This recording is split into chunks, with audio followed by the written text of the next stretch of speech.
வணக்கம் மக்களே, நான் உங்கள் காங்கிரஸ் செய்தி தொடர்பாளர் ஸ்ரீராம் கா. இன்னைக்கு நம்ம பார்க்க போகிற விஷயம் என்னன்னா, மோடியின் பின்பங்கள் உடைந்தது எப்படி. அதாவது அரசியல் வாழ்க்கையில் இருக்கும் ஒரு தலைவர் எவ்வளோ கண்ணியத்தோடு நடந்துக்கணும், எவ்வளோ ஒரு கண்ணியமான ஒரு கேரக்டர். ஒரு தலைவர் அப்படின்னாலே அவர்கிட்ட வந்து ஒரு பர்சனல் கேரக்டர் வந்து ரொம்ப அட்ராக்டாக இருக்கும். எல்லாருக்கிட்டும் மக்களுக்கு ரொம்ப பிடிச்ச விஷயமா இருக்கும். இந்த தலைவர் அப்படின்னு இப்போ காமராஜர்னா ரொம்ப சிம்பிளிசிட்டியாக இருப்பார், கல்விக்கு முக்கியத்துவம் கொடுப்பார், நேர்மையானவர் அப்படின்ற கக்கன் அவங்கெல்லாம் எடுத்துக்கிட்டிங்கன்னா மிக நேர்மையான அரசியல் தலைவர்கள் அப்படின்னு சொல்லலாம். ஆனால் இந்த மோடி அப்படின்ற நம்ம நாட்டின் பிரதமரை மோடி வந்து மிக கண்ணியமிக்கவர் அப்படின்னு தான் இந்த பக்தால்ஸ், அவரோட பக்தால்ஸ் எல்லாருமே வந்து குறிப்பிடுவாங்க. பட் அந்த கண்ணியத்துக்கு குந்தம் விளைவிக்கிற வகையில் இப்போ ரீசண்டாக வந்து ஒரு செய்தி வந்தது. அது நாடறிந்த விஷயம். எப்ஸ்டீன் ஃபைல்ஸ் வந்தது. அந்த எப்ஸ்டீன் ஃபைல்ஸை பார்லிமெண்ட்டில் எங்கள் தலைவர் ராகுல் அவர்கள் பேச ஆரம்பித்தோடனே வந்து தடை பண்ணிட்டாங்க. அதுக்கப்புறம் அதுக்கு அடுத்த நாளே வந்து பிரதமர் மோடி அவர்கள் வந்து மலேசியா சுற்றுப்பயணத்துக்கு கிளம்பிட்டார். ஸோ இதுதான் எப்ஸ்டீன் ஃபைல் வந்து உண்மையிலே இந்த மோடியோட பக்தாள்களுக்கு வந்து ஒரு பேரிடியை கொடுத்தது. ஏன்னா அவர் மிக கண்ணியமானவர்னு சொல்லிட்டு இருந்த வகையில் அவரோட முகம் வந்து கிழிக்கப்பட்டிருக்கு. இது வந்து முதல் தடவையா அப்படின்னா கிடையாது. மோடி வந்து அவர் முதலமைச்சராக இருந்த காலத்தில் அவரோட பேர் வந்து ஒரு பெண்ணுடன் வந்து முதலாக அடிபடுது. அது அவங்க பேர் வந்து மான்சி சோனின்னு சொல்லுவாங்க. அவங்க ஒரு ஆர்கிடெக்ட், இளம் பெண். அவங்க குஜராத்தில் வாழ்ந்தாங்க. இவர் பிரதமராக இருக்கும்போது இவரும் அமித்ஷாவும் வந்து அவங்களோட தொலைபேசி எண்ணை ஒட்டு கேட்டாங்கன்னு சொல்லி அவங்க பெற்றோர்களே வந்து எஃப்ஐஆரே ஃபைல் பண்ணியிருப்பாங்க. ஸோ அந்தளவுக்கு வந்து குஜராத்தில் வந்து அவரோட பேர் அடிபட்டது ஒரு இளம் பெண்ணுடன். அப்போ வந்து அவர் வந்து ஒரு 50 வயசுக்கு மேலே இருந்தார் மோடி அவர்கள். அப்போ இருந்தே வந்து அவருக்கு வந்து அலிகேஷன் ஆனது. அது மட்டும் முதல்ல அப்படின்னிங்கன்னா, இவரோட சிஎம்மான காலகட்டத்தில் மட்டும் குஜராத்தில் வந்து கிட்டத்தட்ட 40,000 இளம் பெண்கள் வந்து மாயமாயிருக்காங்க. அது என்சிஆர்பி டேட்டாவில் வந்து தெரியுது. இதுக்கு அடுத்து பார்த்தீங்கன்னா, இப்போ ரீசண்டாக வந்து நேற்று சோஷியல் மீடியா சேர்மன் பவன் தலைவர் வந்து ஒரு ப்ரெஸ் மீட் கொடுத்துருக்காங்க. அதாவது என்னென்னா, எப்ஸ்டீன் ஃபைலில் இந்திய இளம் பெண்ணோட ஆதாரம் இருக்குது, அவங்களோட வீடியோ இருக்குது, அவங்கள வந்து ஐடென்டிஃபை பண்ணுங்கன்னு இந்தியன் எம்பசிக்கு வந்து கேட்டிருக்காங்க. பட் இந்தியன் எம்பசி எந்த ஒரு ரெஸ்பான்சிபிளும் பண்ணாமல் அந்த விஷயத்தையே நிராகரிச்சிருச்சு பயத்தில். ஸோ இந்த அளவுக்கு வந்து ஒரு கண்ணியமிக்க தலைவராக தான் மோடி நடமாடி கொண்டு இருக்கிறார். அடுத்து வந்து ரெண்டாவது அவரோட கேரக்டர் என்னன்னா, தேசபக்தின்னு சொல்லலாம். மோடி வந்து பெரிய தேசபக்தி உடையவர் அப்படின்னு சொல்லுவாங்க. ஆனால் தேசபக்தி உண்மையிலே அவர்கிட்ட இருந்ததுன்னா, இதுவரையும் ரெக்கார்டு படி அவரோட 2014 பிறகு இப்போ வரையும் ரெக்கார்டு படி 728 இராணுவ வீரர்கள் கொல்லப்பட்டிருக்காங்க இந்த மோடியோட காலகட்டத்தில். எப்படின்னா, அது வந்து டெரரிஸ்ட் அட்டாக்கின் மூலியமாக கொல்லப்பட்டிருக்காங்க. இதில் காயமடைந்தவங்க பல பேர். ஸோ இந்த அளவுக்கு தேசபக்தி மிக்கவர். அது மட்டும் இல்லாமல் எங்கள் தலைவர் திரு கார்த்திக் சிதம்பரம் அவர்கள் வந்து பார்லிமெண்ட்லேயே வந்து ஒரு கொஸ்டின் ரைஸ் பண்ணியிருப்பாங்க. என்ன அப்படின்னு கேட்டிங்கன்னா, டிசேபிள்டு பென்ஷனுக்கே டேக்ஸ் போடுறாங்க அப்படின்னு சொல்லிட்டு. இராணுவ வீரர்களோட டிசேபிள்டு பென்ஷன் ஒன்று இருக்குது. அவங்களுக்கு அந்த பென்ஷனுக்கே வந்து இவங்க வந்து டேக்ஸ் போடுறாங்க. அந்த அளவுக்கு தேசபக்தி மிக்கவர்னு அவரே பேசியிருப்பார். இது மட்டும் இல்லை, ஒரு முக்கியமான விஷயமும் காங்கிரஸ் வெளிக்கொண்டு வந்தது. அதாவது என்னன்னா, அவரோட தேசபக்திக்கு வந்து ஒரு படைசாற்றும் விதமாக வந்து எங்கள் தலைவர் ராகுல் காந்தி இன்னொரு விஷயத்தையும் சொன்னார்.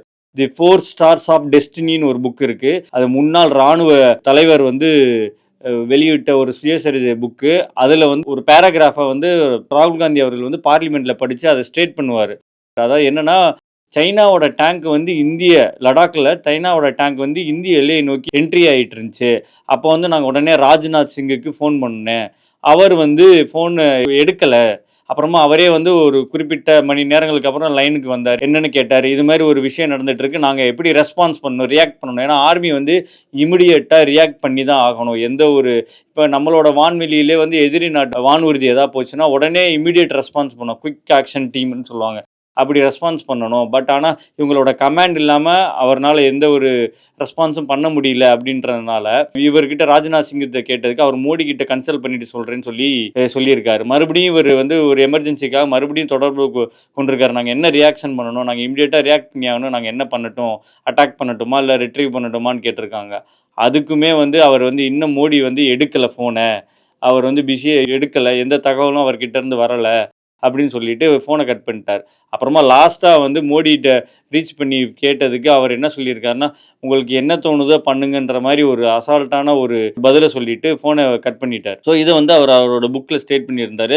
அதை வந்து தலைவர் ராகுல் காந்தி வந்து அவரோட தேச பக்திக்காக படைசாற்றும் விதத்தில் வந்து இதை வந்து பார்லிமெண்ட்டில் வந்து எடுத்துரைத்தார் தலைவர் ராகுல் காந்தி. ஸோ இந்த அளவுக்கு தான் மோடி அவர்களின் வந்து தேசபக்தியுமே இருக்குது. அடுத்து இன்னொரு ஒரு விஷயம் என்னன்னா, நாட்டின் வளர்ச்சியை மோடி எந்த அளவுக்கு கொண்டு போயிட்டு இருக்காருன்னா, அதானி கிட்ட மட்டும் 15 துறைமுகங்கள் ஒப்படைக்கப்பட்டிருக்கு, தனியார் மயமாக்கப்பட்டிருக்கு. அந்த முகங்கள்லேருந்து பெறப்படும் வருமானம் வந்து 34,000 கோடி, லாபம் மட்டும் 11,000 கோடி ஒரு துறைமுகத்துக்கு ஒரு வருடத்தில். இப்போ பார்த்துங்க எவ்வளோ லாபம் அடைவாங்கன்னு சொல்லிட்டு நம்ம நாட்டின் சொத்தை வைத்து. அதுக்கப்புறம் எடுத்துக்கிட்டிங்கன்னா, அமெரிக்கா இப்போ சமீப காலமாக நமக்கு வந்து எதுக்கோ எல்லாத்துக்கும் நின்னா வரி நடந்தா வரி, நீங்கள் சினிமா பார்த்தா லக்ஸுரி டேக்ஸ்ன்னு சொல்லுவாங்க. அது நீங்கள் டிக்கெட்டில் பார்த்தீங்கன்னா, நீங்கள் சினிமா டிக்கெட்டில் பார்த்தீங்கன்னா லக்ஸுரி டேக்ஸ்ன்னு வேறு ஆட் பண்ணியிருப்பாங்க உங்கள் சினிமா டிக்கெட்டில். எல்லாத்துக்கும் வரி போடுற மோடி, நீங்கள் வந்து இன்றைக்கி அமெரிக்கா கிட்ட டோட்டல் சரண்டர் ஆகி அவங்க வந்து நம்ம வந்து எக்ஸ்போர்ட் பண்ணால் அவங்களுக்கு வந்து 18% வரி கொடுப்போம்.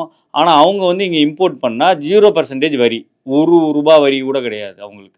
இம்போர்ட் டியூட்டி ஒரு வரியும் கிடையாது, 0% வரி. அவன் தாராளமாக எவ்வளோ வேணாலும் இம்போர்ட் பண்ணிக்கிட்டே இருக்கலாம். ஏன் இந்த ஜீரோ மயமாக்குனா அவன் என்ன வேணால் இம்போர்ட் பண்ணலாம், எவ்வளோ வேணால் இம்போர்ட் பண்ணலாம், கேட்பாரு யாருமே கிடையாது. அப்படி கதவை திறந்து விட்டார் நாட்டின் வளர்ச்சிக்காக. இது மட்டும் இல்லை, நம்மளோட விவசாயிகள் இங்கே வந்து அவங்களோட விளைபொருட்களுக்கு வந்து உரிய விலை கிடைக்காம போராடி கொண்டு இருக்கும் நேரத்தில் வந்து இவர் எம்எஸ்பின்னு கேட்டுலாம் போராட்டம் பண்ணிட்டு இருக்காங்க. ஆனால் இவர் என்ன பண்ணிட்டாரு, அமெரிக்க விவசாய பொருட்களுக்கு கதவையே திறந்து விட்டுட்டார். இவங்க வந்து என்ன அக்ரிமெண்ட் போட்டிருக்காங்கன்னா, 500 பில்லியன் வந்து கொள்முதல் பண்ணணும், கண்டிப்பாக விவசாய பொருட்களை வந்து கொள்முதல் பண்ணணும். அப்படி கொள்முதல் பண்ணால் இந்திய விவசாயிகளின் வந்து விளைபொருட்கள் வந்து கம்ப்ளீட்டாக அடியாயிடும். டோட்டலாக நாட்டின் வளர்ச்சி வந்து குறுகி போய்விடும், தகர்க்கப்பட்டுரும். இது மட்டும் இல்லாமல் இந்த 3% இருந்த இந்த எக்ஸ்போர்ட் டியூட்டி இப்போ வந்து 18%, அதாவது 50% போய் இப்போ வந்து குறைச்சி 18%. அவர் ட்ரம்ப்பு கருணை காட்டி மோடியோட ஃப்ரெண்ட்ஷிப்புக்காக கருணை காட்டி 18% கொண்டு வந்திருக்கதா சொல்கிறாங்க. பட் ஆனால் இந்த 18% டேக்ஸ்னால திருப்பூர்ன்ற ஊரே தமிழ்நாடுல வந்து கிட்டத்தட்ட முடங்கி கிடக்கு. அவ்வளோ ஒரு பெரிய லாஸ் சந்திச்சிருக்காங்க. இதனால் யார் பாதிக்கப்படுவாங்களாம், தினக்கூலிகளான டெய்லி வேஜஸ். அங்கே வேலை செய்கிற பனியன் கம்பெனிலையும் சரி, பின்னல் ஆலை கம்பெனிகள்லையும் சரி, எந்த ஒரு இண்டஸ்ட்ரியிலையும் வேலை செய்கிற டெய்லி வேஜஸ் முக்கியமாக பாதிக்கப்படுறாங்கன்னா, முதலாளிகளை விட தொழிலாளர்கள் தான் மிக மோசமாக பாதிக்கப்படுவாங்க. ஏன்னா டெய்லி வருமானத்தை நம்பி தான் அவங்க வாழ்வாதாரமே இருக்கும். ஸோ அவங்க இந்த மாதிரி விலையேற்றத்தினாலையும் இந்த மாதிரி வரிகள்னாலையும் என்ன ஆகுதுன்னா, அவங்களோட வேலை குறைக்கப்படுகிறது. வேலையே இல்லாத தன்மை. அவங்க ஃபேக்ட்ரியே ஓடலை, ஃபேக்ட்ரி இழுத்து மூடிட்டாங்கன்னா அவங்க எங்கே போய் வேலை தேடுவாங்க? கிட்டத்தட்ட திருப்பூரில் வந்து தமிழர்கள் மட்டும் இல்லை, வட மாநிலத்தவரே கிட்டத்தட்ட ஒரு 10 லட்சம் பேருக்கு மேலே அங்கே வேலை செஞ்சுட்டு இருக்காங்க. டோட்டல் இந்தியா மக்களின் எல்லாரோட வாழ்வாதாரமும் பாதிக்கப்பட்டுருக்கு இன்னைக்கு இந்த வரி ஏற்றத்தினால. இதை வந்து கண்டுக்காமல், இதை பற்றி எந்த ஒரு பதிலும் ரெஸ்பான்ஸும் பண்ணாமல் தன்னிச்சையாக செயல்படுது இந்த மோடியின் அரசாங்கம். அடுத்த முகமாக வந்து அவரோட பக்தாள்கள் சொல்லக்கூடிய விஷயமா இருந்தது.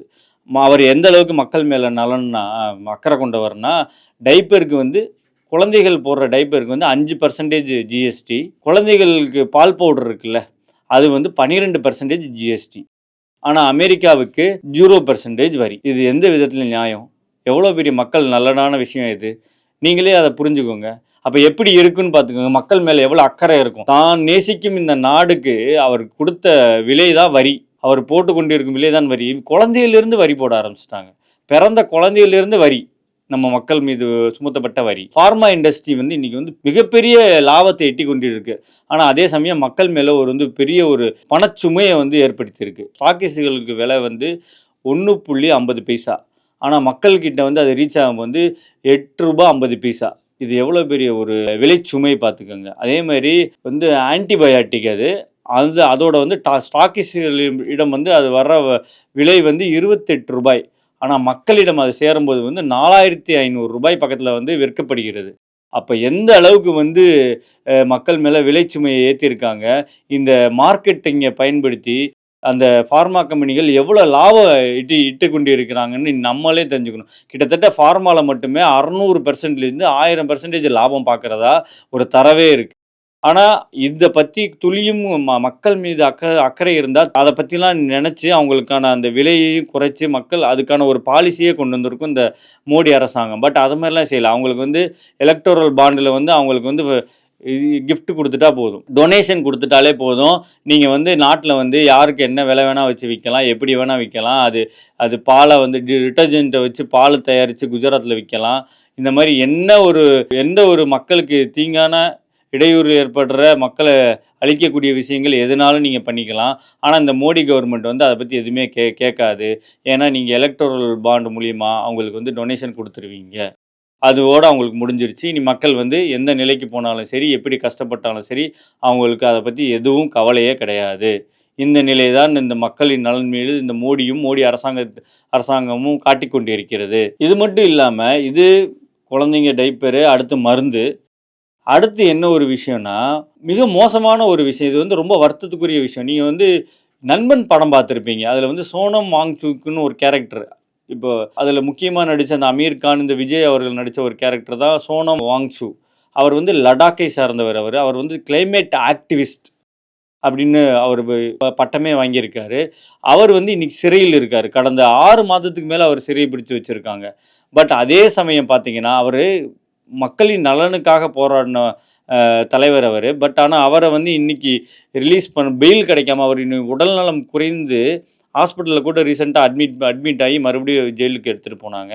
அவங்களோட ஒய்ஃப் வந்து சுப்ரீம் கோர்ட்டில் பெயிலுக்கு போராடிக்கிட்டு இருக்காங்க. ஆனால் ரொம்ப ஈஸியாக குல்தீப் சிங்னு ஒருத்தர் கேட்டிருப்பார், எக்ஸ் பிஜேபி எம்எல்ஏ அவர். அவர் வந்து ஒரு ரேப் கேஸில் வந்து தண்டனை அனுபவிச்சுட்டு இருந்தார். அவருக்கு பெயில் கொடுத்துட்டாங்க சடனாக. டெல்லியில் ஒரு நீதிமன்றத்தில் பெயில் கொடுத்துட்டாங்க. பெயில் கொடுத்த உடனே மக்கள் எல்லாமே போராட்டம் பண்ண உடனே மறுபடியும் அவரை கூப்பிட்டு மறுபடியும் சிறையில் வச்சுருக்காங்க. அவரோட தண்டனை காலம் முடியல. அதனால் இப்போதைக்கு பெயில் கிடையாது, சிறையில் சிறையில் அடைச்சிருக்காங்க. ஆஷா ராம் பாபு, அவர் குஜராத்தோட ஒரு சாமியார். அவர் ரேப் கேஸில் வந்து அவர் வந்து டூர் மாதிரி அப்போ போர் அடித்தா அப்பப்போ வந்து வெளியே வந்துட்டு போவார். நிபந்தனை ஜாமீனில் வந்து வெளியே வந்து சுற்றி பார்த்துட்டு அவர் பாட்டுக்கு மறுபடியும் ஜெயிலில் போய் சந்தோஷமாக இருந்துக்குப்பார். அப்படிப்பட்ட ஆட்களுக்கு, ரேபிஸ்ட்டுகளுக்கு இந்த நாட்டில் உடனே வந்து பெயில் கிடைக்கும். ஆனால் மக்களுக்காக போராடுற சோசியலிஸ்ட்டுகளுக்கும் சமூக போராளிகளுக்கும் பெயில் என்றைக்குமே கிடைக்காது. வாழ்நாள் ஃபுல்லு சிறை தான் கிடைக்கும். இதுதான் மோடியோட மக்கள் நலன். அதுக்கப்புறம் பார்த்தீங்கன்னா தேச ஒற்றுமை. எந்த அளவுக்கு ஒரு தலைவர் வந்து தேச ஒற்றுமையை பேணி காக்கணும்னு தெரியுமா? இப்போ கடந்த கிறிஸ்மஸ் டிசம்பர் மாதம் 2025 கிறிஸ்மஸ் அப்போ மோடி அவர்கள் வந்து நீங்கள் சர்ச்சில் போய் ஒரு ப்ரே பண்ண மாதிரி ஒரு வீடியோ பார்த்துருப்பீங்க. அதுக்கு பேரலாக இங்கே நடந்த விஷயங்கள் என்னாச்சு தெரியுமா? மத்திய பிரதேஷ், யூபி, ராஜஸ்தானில் என்ன நடந்தது தெரியுமா? கிறிஸ்டியன் எங்கெங்கெல்லாம் கிறிஸ்மஸ் கொண்டாடப்பட்டதோ அங்கெல்லாம் வந்து இந்த பஜ்ரங் தால் குண்டர்களால் தாக்கப்பட்டார்கள். அங்கே போய் அழிக்கப்பட்டாங்க. அதை பற்றி வீடியோவே சர்க்குலேட் ஆச்சு. ஒருத்தெல்லாம் ராம போட்டுட்டு ஒரு ஃபாதர் வந்து பிரசங்கம் பண்ணிட்டு இருப்பாரு. அந்த ஸ்டேஜுக்கே போய் அந்த ஃபாதர் மேலே தோலை போட்டு ஜீசஸை பற்றி இதெல்லாம் ஜீசஸ்லாம் கிடையாது, எங்களோட பகவத்கீதை தான் நீ படிக்கணும் அப்படின்ன மாதிரி பகவத்கீதையிலேருந்து வசனம் சொல்லு அப்படின்ன மாதிரிலாம் ரொம்ப ஒரு மூர்க்கத்தனமாலாம் நடந்திருக்காங்க. அதே மாதிரி ஒரு மாலில் கிறிஸ்மஸோட டெக்கரேஷன் பண்ணியிருந்ததெல்லாம் உடச்சி தூக்கி எறிஞ்சவங்க குஜராத்லேயும் இது நடந்தது. உடச்சி தூக்கி எறிஞ்சிருக்காங்க. அந்த அளவுக்கு வந்து ஒரு தேச ஒற்றுமை கொண்ட கும்பல் தான் இந்த பிஜேபி, ஆர்எஸ்எஸ், சங் பரிவார் கும்பல்கள். இன்னைய தேதி வரையும் மோடி அரசாங்கத்தினால மணிப்பூர் கலவரத்தை நிறுத்தவே முடியல. கடந்த 3 ஆண்டுகளாக அது நடந்து கொண்டே இருக்கு. அந்த அளவுக்கு மக்கள் மீது அக்கறை கொண்டவர்கள் இந்த பாஜக கும்பல். அது மட்டும் இல்லாமல் இந்த நம்ம நாட்டில் வந்து மிகப்பெரிய பிரச்சனையாக இருக்குது. தேச ஒற்றுமையை இன்னொரு விதமாக இவங்க எப்படி தூண்டி விடுவாங்கன்னா, மாநிலங்களுக்கு இடையே சண்டை தூண்டி விடுவாங்க. அது எப்படின்னா, இப்போ பீகார் எலெக்ஷன் அப்போ மோடி வந்து என்ன ஒரு ஸ்பீச் கொடுத்துருந்தாருன்னா, தமிழ்நாட்டில் வந்து பீகார் மக்களை வந்து கொடுமை பண்ணுறாங்க, அடிக்கிறாங்க அப்படின்ன மாதிரி ஒரு விஷயம் சொல்லியிருப்பார். பட் ஆனால் உண்மை நிலவரம் என்ன தெரியுமா? பீகாரில் இருந்து ஆயிரக்கணக்கில் மக்கள் இங்கே சென்னையில் வந்து தங்கி தங்களோட கண் சிகிச்சை இலவசமாக பெற்றுக்கொண்டு போகிறாங்க. சங்கரன் நேத்ராலயான்ற ஒரு நிறுவனத்தில் இலவசமாக கண் ஆப்ரேஷன் செய்து கொண்டு போகிறாங்க. அது வந்து உண்மையான நிலவரம். அதே மாதிரி நீங்கள் வெள்ளூர் சிஎம்சி போய் பார்த்தீங்கன்னா நிறைய வட மாநிலத்தவர், குறிப்பாக பெங்காலிஸ் வந்து நிறையா வந்து அங்கே வந்து ட்ரீட்மெண்ட் எடுத்துப்பாங்க, மெடிக்கல் ட்ரீட்மெண்ட். ஏன்னா இந்தியாவிலே சிறந்தது வந்து தமிழ்நாடு தான் மெடிக்கலில் வந்து சிறந்து விளங்குது. மெடிக்கல் ட்ரீட்மெண்ட்லேயும் சரி, மெடிக்கல் ஃபெசிலிட்டிலையும் சரி.